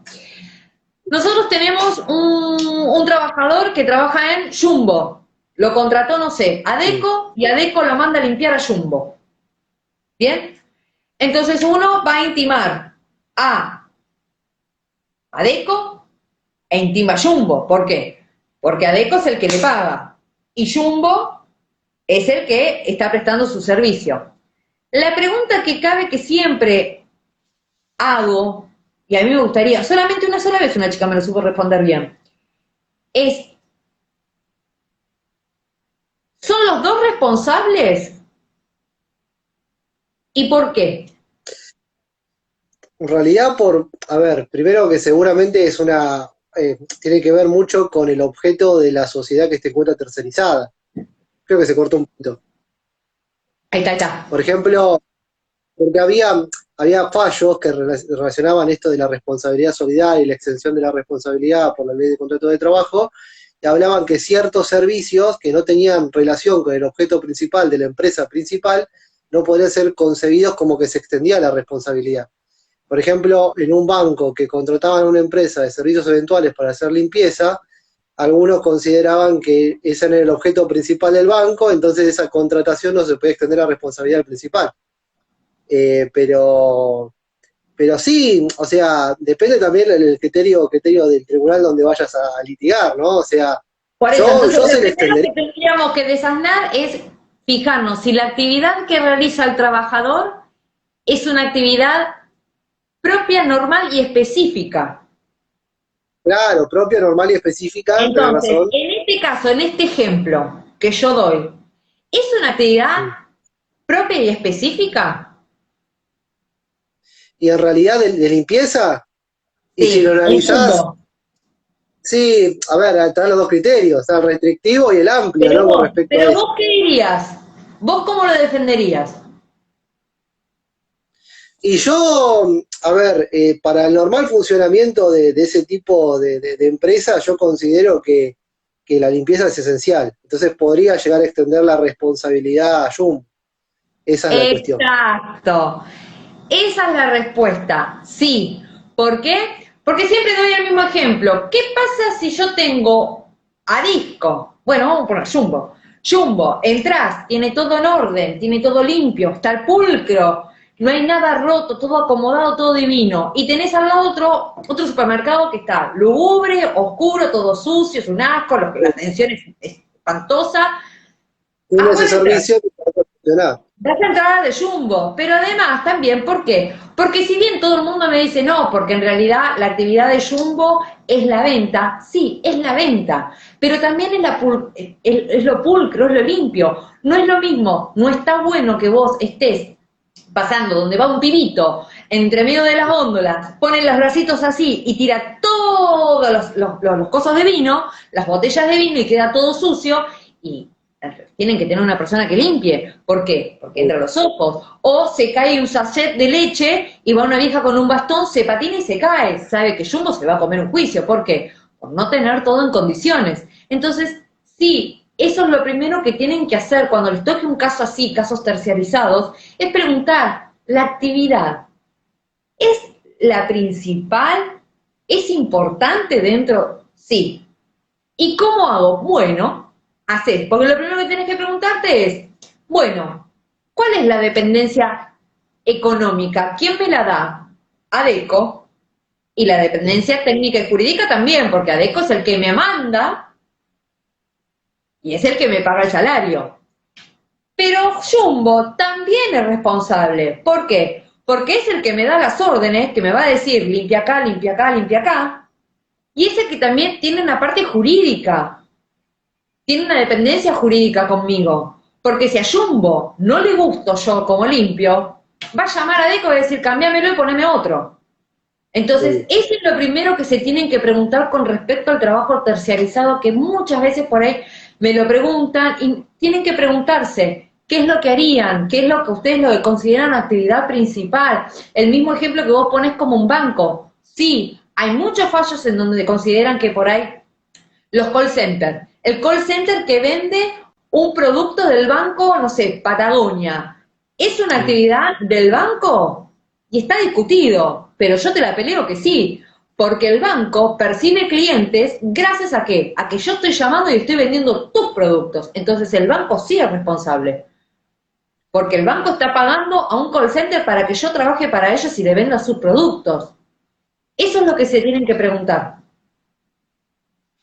¿Me Perfecto. acuerdan? Un minuto, ¿eh? Acá pueden hacer las preguntas que ustedes quieran en el. ¿Querés ir preparando Así que bueno, les agradezco muchísimo por participar. Ahí viene la doctora nuevamente. Ahí está. Va a pasar mi marido que tiene que preparar la comida. Si querés, mirá, si querés le vamos cerrando con el tema de la demanda. Si te parece, Vamos con el confeccionamiento de demanda. cerramos con eso, Pero así bueno, no te aviso sacamos. porque lo van a ver a mi marido que va a estar salando y haciendo con el limón. Aviso. Bueno, con respecto a la demanda, a ver, la demanda es el siguiente paso, ¿sí? Ya dijimos que el intercambio telegráfico es la base de toda demanda, entonces a partir de eso nosotros vamos a hacer la demanda. ¿Bien? Primero y principal, ustedes dentro de lo que es la demanda van a tener un encabezado donde van a poner todos sus datos, los datos personales, ya sea de su cliente, como también los de su patrocinio que van a hacer ustedes, ¿sí? Para poder una mera presentación. El primer punto va a ser el objeto, contra quién vas a iniciar el juicio, ¿sí? Y vas a poner el domicilio real o el de la sede social en donde se haya notificado el intercambio telegráfico o no, para poder notificar el traslado de demanda. Independientemente que después, esto si quiere lo hacemos en otro vivo, no hay problema, la parte de procedimiento, ¿sí? Que es tediosa, pero está buena, es mejor que el confeccionamiento de demanda.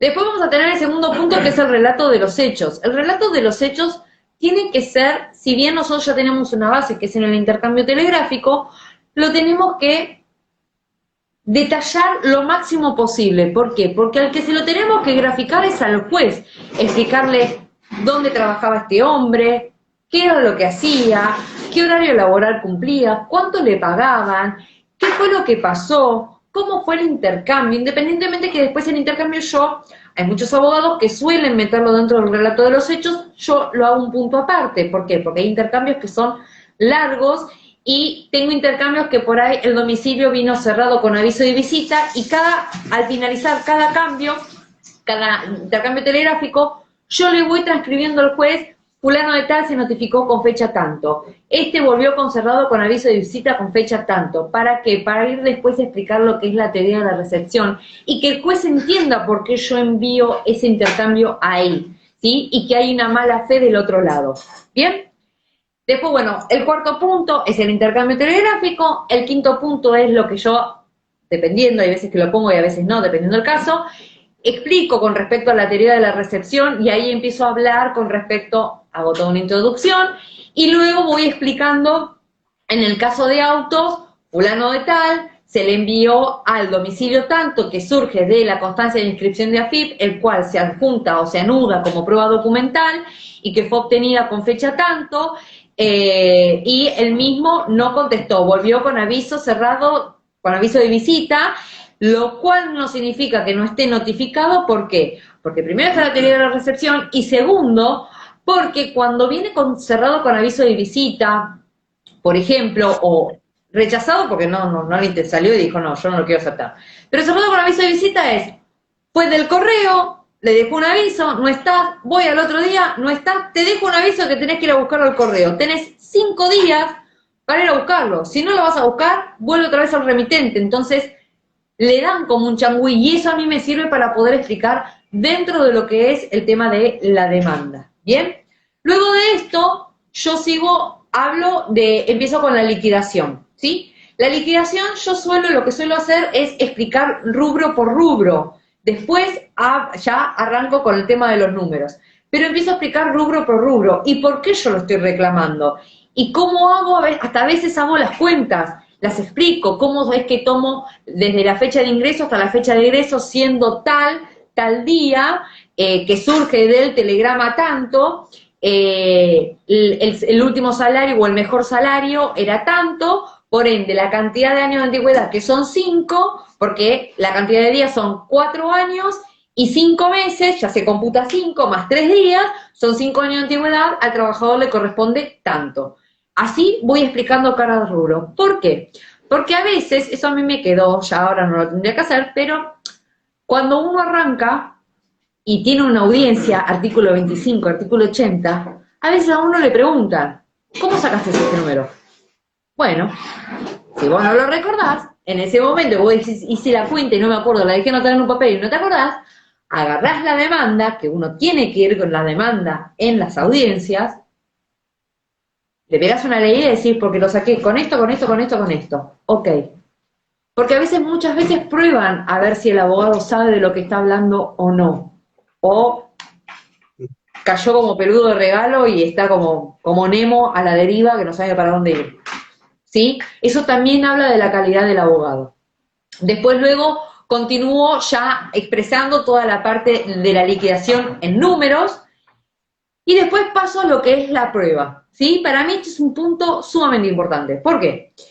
Porque la prueba, como el otro día nos hablaban del tema de la fotografía, si se podía, no se podía, a ver, la prueba sirve para todo, ¿sí? Uno pone y después uno va viendo, después siempre estamos a tiempo de desistir, ¿sí? A lo largo del juicio si veo que esta prueba me está complicando, bueno, la desisto, chao, afuera, listo, no pasa nada.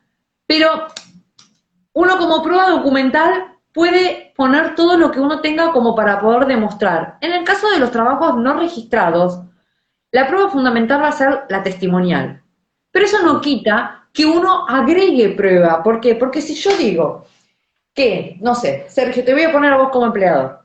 Sergio es dueño de la empresa Lois.sa que se encuentra ubicado en la calle Salta al 1200. Listo, yo acompaño la constancia de inscripción, porque lo que yo puse dentro del intercambio telegráfico, yo lo tengo que demostrar. ¿Cómo lo demuestro?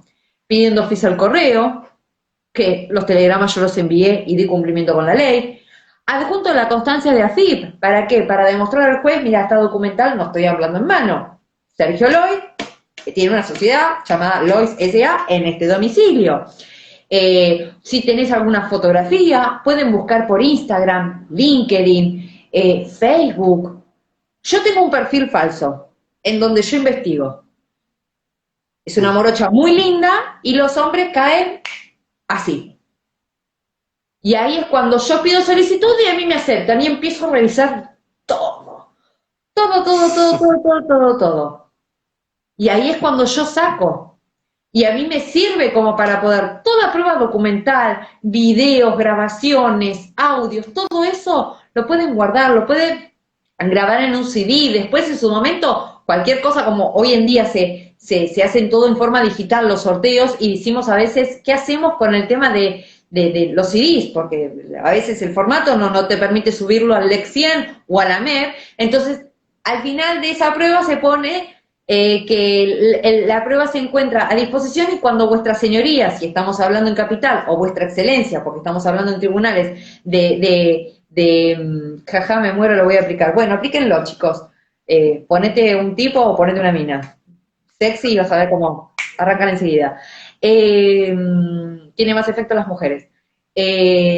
Ustedes van a poner que está a su disposición y para cuando vuestra señoría lo considere pertinente se pone a disposición en el juzgado o mismo pueden concurrir al juzgado y mediante una nota decirle, como a mí me pasó, mira, yo tengo este CD, no lo puedo subir, dejo asentado, sí, te lo recibo y dejan asentado con nota de que yo dejé un CD con un video. Entonces, eso todo sirve como prueba, ¿bien? Después tenemos la prueba confesional. A ver, esta es una prueba que también es como a veces media confusa. Es una prueba que a veces les va a parecer, y disculpen la expresión, yo soy verborrágica, soy a veces hasta mal hablada, está mal, pero bueno, lo hablo así, es al pedo. Uno dice, ¿para qué carajo quiero la prueba confesional si ya sé que las respuestas van a ser todas no? Bueno, si uno traba la demanda con todos, sí, la prueba va a ser al pedo, porque te van a contestar todas las oraciones que uno hace afirmativas, te van a decir no. Ahora, si uno de los demandados está en rebeldía, esa prueba a vos te sirve. ¿Por qué? Porque si el demandado está en rebeldía, yo puedo pedir la confesión ficta. Notifico en el domicilio real del demandado y voy a pedir que se tome la absolución de posiciones. Lo hice una vez y me salió bárbaro. Y como el tipo estaba notificado de la absolución de posiciones y no se presentó a la audiencia, lo primero que dije es, quiero que se tome la absolución de posiciones. Tomaron todas las respuestas afirmativas como un sí, y yo pedí que se lo tenga por confeso. La confesión ficta. Y eso a mí me sirve como otra prueba más a mi favor para el momento cuando hago los alegatos. Es una prueba al pedo, pero a la vez no. Es importante. Después, por otro lado, tenemos la prueba testimonial. Sí, los testigos son sumamente importantes, ¿sí? Igualmente acá dentro de lo que yo tengo acá como para guiarme, está un poco más detallado la cantidad de testigos, todo. Pero sí, la prueba testimonial en los casos de trabajos no registrados es la única prueba que a vos te permite poder demostrar que la relación existió. ¿Por qué? Porque la persona vio, nunca escuchó, sino que vio, ¿sí? Si no tenés a nadie, tenés a alguien que escuchó, bueno, pondrás y listo. Pero sí es personas que tienen que ver. Yo lo vi trabajar, lo vi descender del camión, de la puerta de la empresa, tal, todos los días. ¿Y cómo lo sabe? Y lo sé porque yo vivo enfrente y lo veía todos los días porque tenía el mameluco. Eso es lo que permite poder establecer, las respuestas tienen que ser claras, concretas y precisas del testigo, ¿sí? Generalmente las pruebas testimoniales uno tiene que estar atento, ¿por qué? Más que nada porque a veces están las generales de la ley. Me pasó en un caso en donde un testigo de la parte demandada le preguntaron si era amigo o enemigo de una de las partes y dijo, sí, soy amiga hace 10 años. Levanté la mano y dije, me opongo, la comprendo la general de la ley. Mi deber como abogada es tratar de hacerle caer a los testigos. Y muchas veces, si bien no se me da, pero bueno, yo siempre lo planteo, cuando hago una contestación de demanda, yo averiguo con respecto a los testigos que ofrece la parte demandada, si son dependientes, Y en base a eso, cuando hago la contestación, yo me opongo a esa declaración, independientemente que después el juez me haga o no lugar. Yo me opongo, yo el no ya lo tengo, pero si tengo un sí del juez, listo, le hice caer todos los testigos y explico el por qué. Y acompaño a prueba, porque la persona trabaja para tanto, trabaja para la empresa. ¿De dónde surge? Porque de su perfil de LinkedIn hace 15 años que trabaja para la empresa y cumple este rol. Y le clavo la imagen que le marco, que trabaja para fulano de tal, y le trabajo la cantidad de años de antigüedad. Entonces, obviamente, eso va a generar a que el testigo, al ser dependiente de la demandada, pueda declarar a favor o en contra, y si declara en contra, o sea, si declara a favor, le va a permitir un ascenso dentro de su trabajo o un mejor salario, y si declara en contra, bueno, Dios lo salve y lo guarde, pobrecito, perdió el laburo. Estamos en eso. Después tenemos lo que es la prueba informativa, ¿sí? La prueba informativa es la prueba que a vos te va a servir como para poder acreditar. Hay cierta documentación que si vos no podés acceder sin una orden de un juez. Ejemplo, generalmente en lo que es la parte laboral uno pide AFIP, pide ANSES. El de ANSES es hasta a veces al pedo, porque ANSES lo primero que te contesta es dirigite a AFIP. No hay mucho más. Salvo que estemos hablando de un caso, por ejemplo, que yo tengo, donde un hombre es jubilado, percibe una jubilación, entonces el único que me va a responder con respecto a eso es ANSES.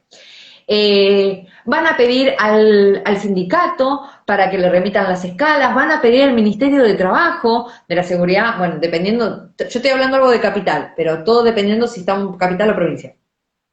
Van a pedir con respecto al Ministerio de Trabajo para que remitan las escalas salariales. Después el juez le puede hacer lugar o no, o el mismo juez dice, no, por el convenio que nosotros tenemos, listo, la escala salarial ya queda contestado y se va a remitir acá. Y ya está. Y no hay tutía. Pero muchas veces a mí en lo que es, por ejemplo, en juicios me permiten remitir oficios a la parte de lo que sería el convenio colectivo, el sindicato, y ahí me remiten las escalas salariales, como yo para poder, que yo junté como prueba documental el convenio colectivo y la escala salarial que le marqué, y eso mismo me lo adjunta el convenio, entonces yo le pruebo que lo que yo tengo acá como prueba documental, que me la tuvo presente, bueno, me la verificó el sindicato. Le pueden pedir si es una empresa, al boletín oficial, a la IGJ. Eso más que nada, ¿para qué? Para demostrar si los telegramas les volvieron en contra, rechazados, cerrados con aviso de visita, que el domicilio donde ustedes enviaron, lo sacaron del boletín oficial, y el boletín oficial va a verificar esa documentación, más allá de que ustedes la adjunten como documental. ¿Bien? Después, otro de los puntos es las pericias. Pericia contable. Ya, haceme acordar que tengo que decir dos cosas para que anoten, que hay muchos que no lo saben. La pericia contable, ¿sí? Es la mayor cantidad de información. Tienen que hacer los puntos de pericias, fijarse qué es lo que ustedes quieren demostrar. Ustedes le tienen que preguntar cosas al perito, contador, que ustedes quieren, tienen que meterse como en la cabeza del contador y decir, bueno, yo quiero que el perito me responda esto. Entonces, ¿cuál es la pregunta? Entonces, tienen que verificar la fecha de ingreso, los libros contables, si había planillas o no había planillas, si había tarjetas de reloj, o hoy en día es con el pulgar, la forma digital. Todo eso es lo que tienen que demostrar. ¿Bien? Otra de las cosas, cuando a veces por ahí contestan la demanda y están los testigos de los demandados y sabemos que son dependientes, eso yo también lo agrego como un punto dentro de los puntos de pericia, que me diga si fulano, fulano y fulano son dependientes de la empresa, y que informe desde qué año a qué año y qué puesto tenían, y cuánto es lo que cobran por salario, ¿sí? Después también tenemos que el tema de, si tenemos un caso, no sé, por moving, pericial médica, psicológica, psiquiatra, o sea, todo depende del caso. Vamos a hablar de un caso común y corriente, que es el trabajo no registrado, que es el más manejado. Después tenemos la reserva pericial caligráfica y escopométrica. Esa es una que siempre se pone. A ver, no creo que ningún empleador sea tan tontito, por no decir como digo en los audios, que adjunte algún recibo firmado a mano por parte del trabajador, porque es mandarse en cana solo. Pero bueno, puede llegar a pasar. Ustedes pídanlo. Después tenemos la intimación para exhibir los libros contables, ¿sí? En un caso de relación laboral, a veces por ahí el juez puede llegar a decir que cuando la relación está en negro, la pericial contable y esta intimación no le hace lugar porque dice, es al Pepe porque la relación no existe. Pero cuando la relación sí existe, sí es sumamente importante. ¿Por qué? Porque si intiman a la demandada que presente toda la documentación y la demandada no la presenta, ustedes pueden pedir lo que se llama en capital el apercibimiento del 388, en provincia es el 386. Y eso es una prueba más a su favor. ¿Qué significan esos artículos? Si bien dice básicamente lo mismo, es que si vos no me mostrás la prueba que vos tenés en tu poder, es porque algo escondés, es prueba en contra. Lisa y llanamente. Después, bueno, ¿qué más? ¿Qué más? ¿Qué más? Bueno, después tenemos la reserva del caso federal. En el caso de capital tenemos que prestar juramento, ¿sí? Que cumplimos con el ciclo. Y después tenemos la competencia, ¿sí? Es decir, por qué nosotros iniciamos el juicio en capital o lo iniciamos en provincia. ¿Bien? Dos cosas importantes que quiero manifestar. Una, ¿qué diferencias hay entre el confeccionamiento de demanda de capital y de provincia? Cuando uno hace una demanda, acá están preguntando algo, a ver. Dicen que las leyes están a favor del trabajador y si el empleador es insolvente, no hay solución. Si el empleador es insolvente, cagaste fuego, no lo cobras nunca más. Pero bueno, ya está. Al correo, en el caso que no se... A ver, acá hay que ser estratégico de elegir testigo y peinarlos. Al correo en el caso que no se tenga todos los... Ezequiel, no entendí eso de al correo en el caso que no se tenga todos los telegramas. Si me querés decir. Carga dinámica de la prueba. Bueno, si alguno tiene alguna pregunta, díganme, porque yo a veces arranco a hablar y no me doy cuenta. Bueno, una de las cosas que yo les decía es, una de las primeras diferencias es que cuando uno va a sortear una demanda en capital, tiene posibilidad de ampliar la prueba. ¿Cuándo? Cuando le corren el traslado de la contestación de demanda. En cambio, en provincia, no. En provincia tenés que presentar todo de una. Lo que no pusiste, papi, te jodés. Ya está, perdiste la posibilidad. Salvo que cuando la demandada conteste y te corran el traslado, te presente un hecho nuevo. Entonces, en ese caso sí vas a poder contestar y ofrecer prueba. Pero si no, no. Y también tienen que estar atentos cuando ustedes hagan el segundo traslado, el demandado conteste, fíjense que si no le están juntando nueva documentación o ampliando los puntos, tienen que estar atentos en provincia. En capital, no. En capital uno puede ofrecer, por ejemplo, la documental y todo el resto no ofrecerlo, esperar a que conteste el demandado, ver lo que contesta y si hay algo que se pisa, ahí van a mandar el resto de la prueba y pueden ampliarla. O, por ejemplo, presentan toda la prueba y hay algo que está diciendo el demandado que ustedes le entra la duda, bueno, pueden ampliar la prueba. Cuando hagan la contestación van a repetir toda la prueba que pusieron en la demanda, como también la van a ampliar, ¿sí? Eso es sumamente importante, no se olviden de presentar todo, ¿sí? Lo mismo que en provincia, cuando uno sortea la demanda, tiene que presentar los pliegos de posiciones, ¿sí? Los pliegos de posiciones, cuando uno es letrado patrocinante, tienen que estar firmados por el actor. Cuando uno es letrado apoderado, tiene que estar firmado por el letrado apoderado, pero no se olviden de eso, porque si no, pierden esa prueba. En cambio, claro, en cambio en provincia, uno los puede adjuntar al momento, media hora antes de la audiencia, o mismo los hace de viva voz, lo mismo que los interrogatorios. Por eso muchas veces, yo en lo personal no lo hago, pero hay muchos abogados que en la parte de absolución de posiciones ya ponen 3 o 4 y me reservo el derecho de preguntar. ¿Por qué? Porque se están olvidando. Entonces después lo amplían. Después, ¿qué otra cosa más? Había otra cosa que quería decirles. Aguárdenme un minuto que me parece que a ver si me estoy comiendo algo. No. Escanear la demanda, bueno. Un documento. ¿Alguno me quiere preguntar algo? Mientras. Ya, alguien siempre tiene alguna pregunta, a ver. Por ahora nada. Bueno, pero están entendiendo todo, buenísimo. Sí. Lucas Amorín es un cliente nuestro, un cliente mío y de mi socia. Hola Lucas, está creo que en Paraguay. Ay, leí Castro Carlos y flashé que era Luciano Castro, no sé por qué. ¿Cuántos tips? Pero ojo con la privacidad que te pueden plantear. Algunos entienden que se afecta y se puede desechar prueba. Me muero, lo voy a aplicar. Chat. Bueno, ¿cuánta gente se conectó hoy, eh? Gracias, chicos. Estuvo Hagan un muy, video muy del proceso, porfa, dale. Cheru, vamos a hacer un video de procedimiento. sí, de procedimiento. Va a ser extenso porque es bastante, pero está piola la idea también. Podríamos hacer un día de procedimiento de capital y otro día de procedimiento de provincia, que ya al tenerlo de capital, el procedimiento de provincia es más o menos parecido, pero en ciclo, ¿cuánto se está cerrando? A ver, ¿cuánto se está cerrando una indemnización por despido? Eso va a depender de la liquidación. El ciclo va a depender de la liquidación, porque como mínimo lo que tiene que cubrir es indemnización por antigüedad, preaviso y hasta veces SAC de preaviso, o sea, es el 80% de la liquidación.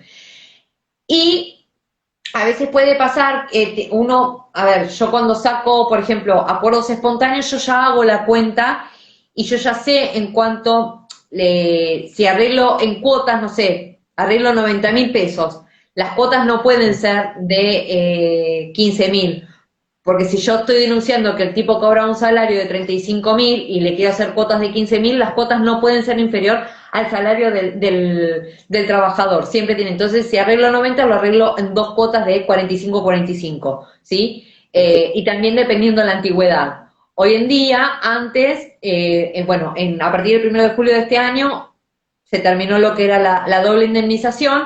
Antes te sumaban el 80% de la liquidación más la doble. Igual, chicos, a ver, uno cuando tiene algo y sabe que llega el número, pero no da, se tienen que sentar tranquilos. Por ejemplo, a mí me pasó un caso en donde tanto el trabajador como la empleadora llegaron a un acuerdo, pero yo no podía poner la cantidad de años de antigüedad que tenía el tipo porque yo sabía que por lo que habían arreglado no iban a homologar. Entonces, ¿qué hice? Tuve que cambiarle.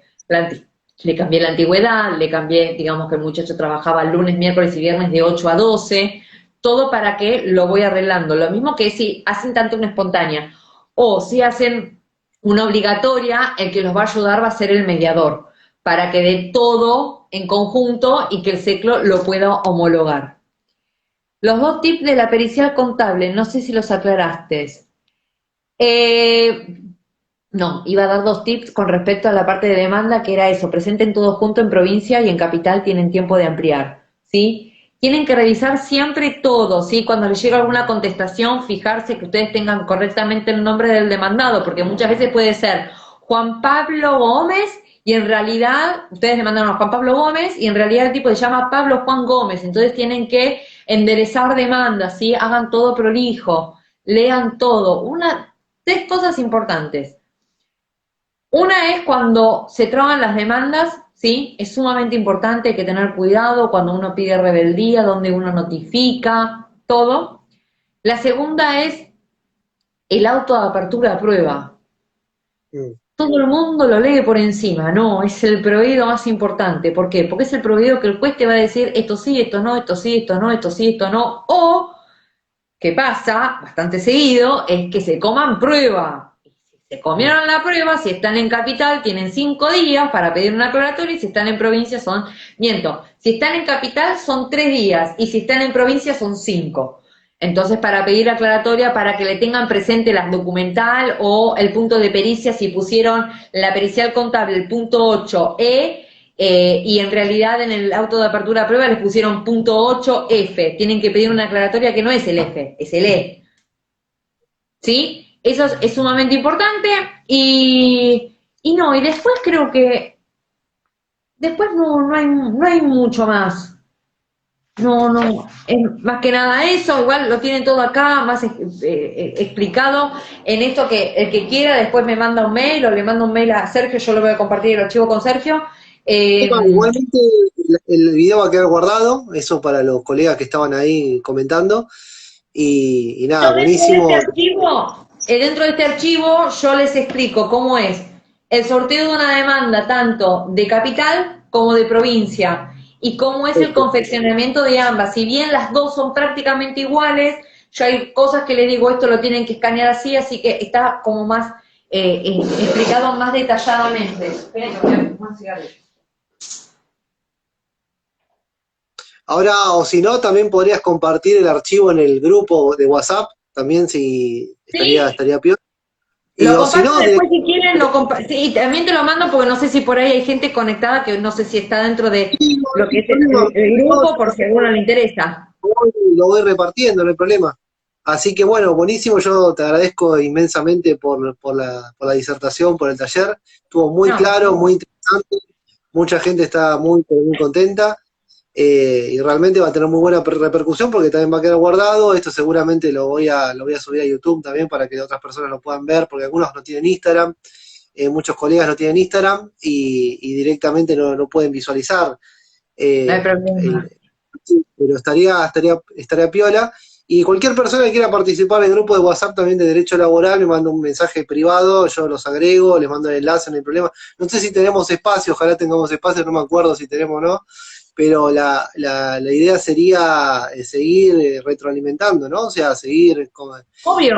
con A ver, lo conocimientos que nos... principal siempre digo que yo veo que yo les agradezco a todos los chicos del grupo que siempre me dicen, doctora, gracias, bueno, yo tengo un tema, que alguien pregunta algo, menos de RT, procedimiento judicial de RT, os digo todo, no tengo problema. Pero comisión médica yo no respondo nada con respecto a RT porque yo ahí hago agua, no me gusta, no me interesa. Cuando aprendí la ley, vinieron y me la cambiaron y dije, váyanse a cagar, no la pienso aprender, no me interesa, no quiero, sigo con lo mío, chao, fuera. Cambia cada rato Pero y es tedioso. Sí, es tedioso. Lo que sí, dos cosas. Una, es importante tener a alguien que los ayude, ¿sí? A ver, yo no pongo todos a la misma bolsa. Yo no voy a decir todos los abogados son, o abogadas, y no voy a decir abogadas porque no estoy de acuerdo, pero bueno, todos los abogados o todas las abogadas son malos, ¿sí? Pero es un ambiente muy competitivo. Es un Sí. ambiente que si te puedo pisar la cabeza, te la voy a pisar. Y si sé algo, te voy a decir ni siquiera la cuarta parte de lo que sé para no ayudarte, aprendelo sola. Yo no soy así. Y en lo Mm, personal no soy así porque a mí me pasó, yo lo viví. Y mm, no está bueno.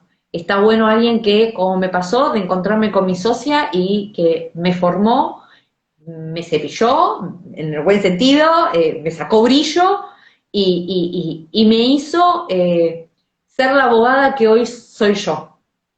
mm, Entonces está bueno tener a alguien que a uno lo guíe, le diga, ojo, no hagas esto, ¿por qué? Porque yo te voy a defender a vos como colega. Esto te puede traer un problema judicial, como hay muchos casos donde me han llamado y le dije, te mandaste un cagadón, tenés que hacer esto, o me llamó hoy, por ejemplo, una chica del grupo que me dijo, Laura, me salió la primera auto de apertura de prueba, listo, tenés que pedir aclaratoria de esto y esto y esto, poné este texto, y después el deber de cada uno es controlar, porque a veces a mí se me puede pasar algo, o por ahí yo le pifié en alguna letra o algo por el estilo, controlen lo que yo les envío, pero yo en lo que todo lo puedo ayudar, hasta he hecho contestaciones de traslado 2 de la mañana ayudando porque se les vencía el otro día, listo, pero te quedás hasta las 2 de la mañana conmigo levantado, la terminás y la subís, y hasta que no la subís no te vas a dormir, yo me quedo pero vos también, es sentido de responsabilidad, y otro de los consejos es las cosas tienen vencimiento, ¿sí? Y eso es lo que yo estoy viendo mucho. Dejan todo para último momento. No, no dejen todo para último momento. A ustedes les llega una contestación, ese mismo día, tranquilos la hacen. Y más si no están duchos. La van haciendo tranquilos. Porque en Capital tienen 3 días nada más para contestar el traslado. En provincia tienen mm. 5. Pero háganlo tranquilo, porque después tienen que citar al cliente para que venga a firmar. Y eso es otro dolor de cabeza, que el cliente no puede, que voy un sábado, que voy a esto. No, háganlo tranquilos, no dejen estar, no se juegan por las 2 últimas horas o por las últimas 4 horas, porque todo puede pasar de que si se cae el sistema, chao, y no pudieron presentar, pierden la oportunidad. Y eso sí es causar, eso es responsabilidad del abogado. Y por eso le pueden hacer un juicio por mala praxis. Eso es sumamente importante.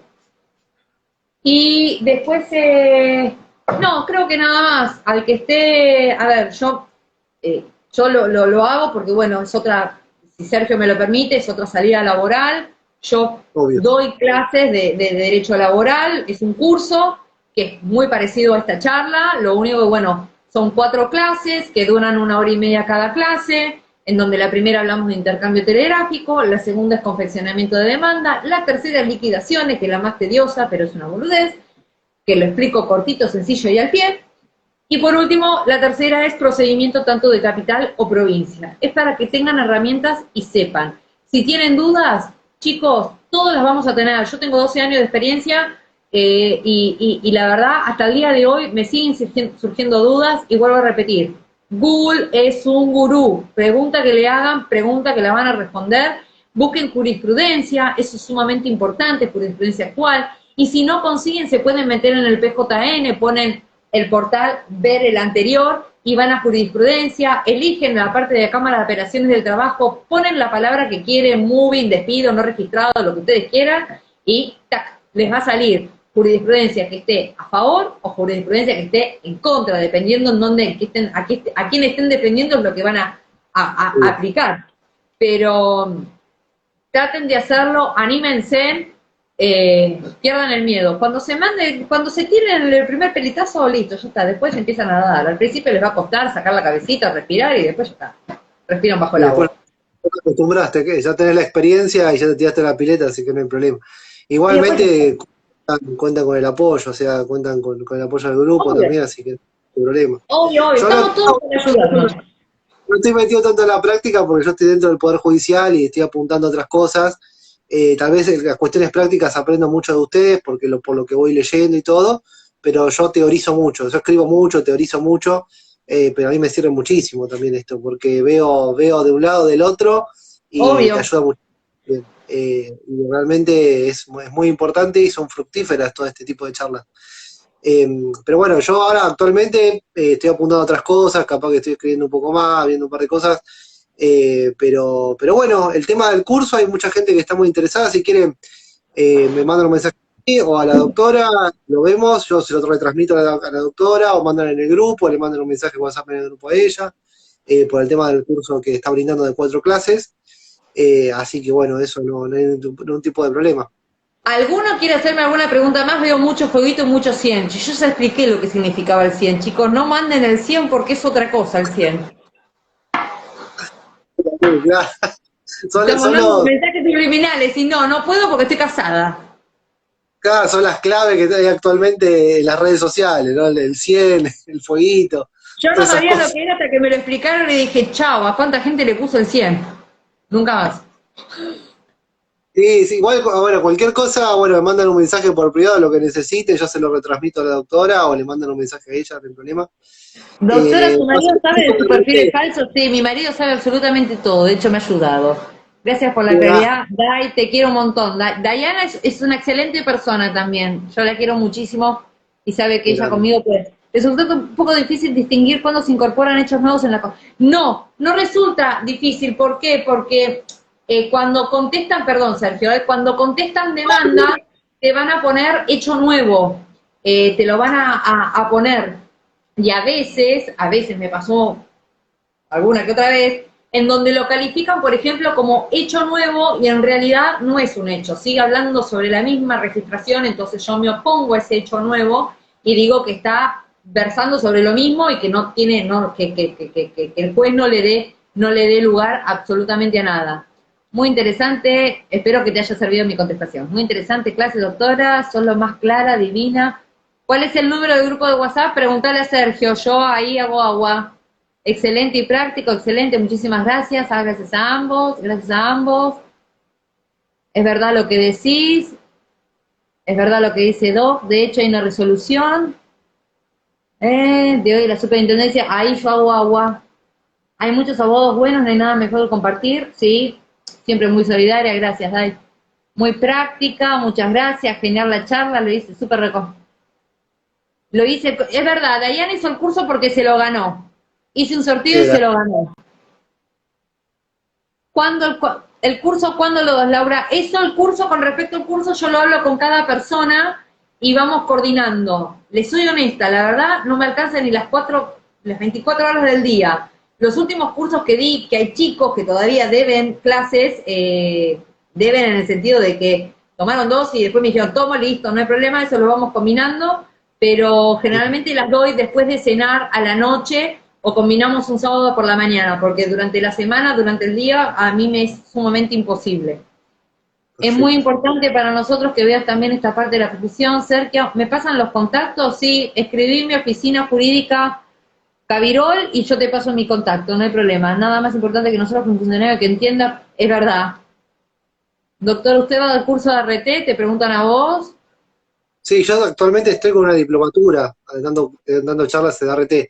Pero bueno, es un tema bastante tedioso que lo estamos dando con un cuerpo docente, todo, es muy extenso. No puedes abarcar todo, lo abarcamos en 15 clases. Pero bueno, Más eso, de derecho. Hermosa la doctora, inteligente. Saludo de Misiones. ¿Cómo se nota que no me conoces, pa? Casada, no castrada. Sí, es verdad, pero tengo ojos para mi marido, nada más. bueno, Muchas gracias. Si me dijeron todo eso, con los aparatos así, así que bueno, te agradezco muchísimo por la oportunidad de tenerte acá y la verdad que si querés después seguimos haciendo otro tipo de charlas el mes que sí. viene o cuando vos quieras, le damos para Después adelante con hablamos algún tema. que organizamos para hacer el tema de procedimiento. Y hasta más después podemos hacer una de liquidaciones que es lo que más temor le tienen y es a veces hasta lo más fácil. Liquidaciones. Si querés liquidaciones la dividimos porque yo sé que liquidaciones es bastante tediosa también, ¿no? Sí, Eh, Como vos quieras, si lo hacemos de una, le das unos lineamientos generales, o si no en dos, y después lo manejamos, no hay problema. Y de procedimiento lo mismo, lo vamos manejando los tiempos como vos quieras, si querés sí, damos, sí, así. Y además también sí, para que los otros colegas que no te conocían también te vayan conociendo, que se vayan sumando, y bueno, esto es un ida y vuelta, ¿no? Es un ida y vuelta siempre. exacto, sí, vamos a dar liquidaciones, Javi, quédate tranquilo que les armo algo para que ustedes tengan unos lineamientos y se los explico cortito y sencillo y al pie. Dale, buenísimo. Bueno, muchas Bueno, gracias pues, a todos, te agradezco enormemente, y no, gracias a vos estamos por convocarme. seguimos adelante con este tipo de talleres porque la verdad están muy, pero muy piolas. Te agradezco mucho. Dale. Muy Beso a bien. todos. Besitos. Chao. Chau, chau.